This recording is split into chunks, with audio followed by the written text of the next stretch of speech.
Halo teman-teman, perkenalkan, saya Krisel Fiorel, mahasiswi Fakultas Kedokteran Hewan Universitas Udayana Angkatan 2020.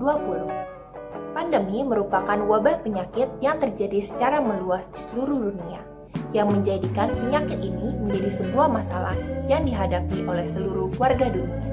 Adapun penelitian menyatakan bahwa 60% penyakit yang terjadi di dunia ini diakibatkan oleh zoonosis. Maka, apa itu zoonosis? Zoonosis merupakan penyakit yang berasal dari hewan dan menyebabkan penyakit pula pada manusia ataupun sebaliknya. Penyakit zoonosis meliputi virus, bakteri, dan juga jamur yang menimbulkan kondisi sakit parah hingga kematian. Menurut penelitian, 6 dari 10 penyakit menular yang tersebar di manusia diakibatkan oleh hewan. Begitu pula dengan 3 dari 4 penyakit baru yang menular pada manusia. Adapun contoh dari penyakit zoonosis adalah rabies, flu burung, flu babi, hingga pandemi yang saat ini sedang kita alami, yakni COVID-19. Keterlibatan dokter hewan tentunya sangat diperlukan dalam menangani pandemi yang diakibatkan oleh penyakit zoonosis. Berikut adalah peranan penting dari dokter hewan selama pandemi. Yang pertama, dokter hewan memiliki peranan penting dalam melakukan surveillance dan juga monitoring penyakit yang terjadi selama pandemi dengan meneliti penyakit tersebut untuk mencegah penyebaran penyakit zoonosis. Sehingga, dokter hewan memiliki peranan dalam penemuan obat dan vaksin, berperan dalam menentukan kebijakan pemerintah yang terkait dengan kesehatan hewan dan kaitannya dengan manusia, dan yang ketiga, berperan dalam menangani kelayakan produk yang dihasilkan oleh hewan selama krisis pandemi. Yang kedua, dokter hewan berperan penting dalam layanan kelayakan pangan. Di sini, dokter hewan memperhatikan dan memprioritaskan keamanan serta kelayakan dari produk pangan seperti daging, susu, telur, dan hasil produk pangan lainnya yang dikonsumsi oleh masyarakat dalam rantai makanan masyarakat.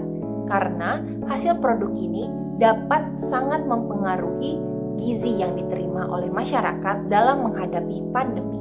Yang ketiga adalah layanan dokter hewan terhadap hewan ternak, di mana dokter hewan terus mendiagnosa dan menangani penyakit eksotik maupun endemik menular yang terjadi pada hewan di masa wabah pandemi. Yang keempat adalah pelayanan dokter hewan kepada hewan peliharaan atau peliharaan non-ternak, di mana dalam praktik hewan kecil, dokter hewan memiliki peran untuk menasihati klien tentang risiko penyakit penularan hewan dalam masa pandemi.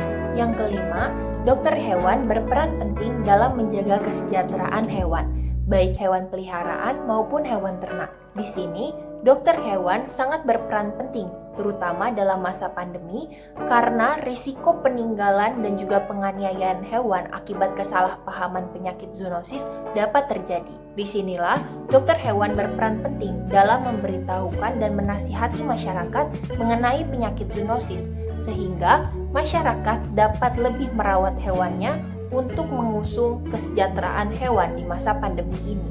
Yang keenam, dokter hewan memiliki peranan penting dalam pengaplikasian One Health atau satu kesehatan. Mengingat 30 tahun terakhir, penyakit menular yang terjadi pada manusia disebabkan oleh penyakit zoonosis. Disinilah, dokter hewan memiliki peranan penting untuk berperan dalam pengambilan kebijakan otoriter tentang kesehatan hewan, pemberian saran, dan juga monitoring penyakit yang terjadi dengan otoritas kesehatan lainnya.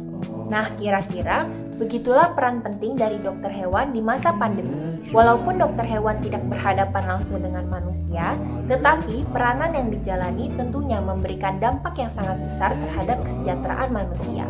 Karena sesuai dengan semboyan dokter hewan, yakni mensejahterakan manusia melalui kesehatan hewan. Salam Vetro!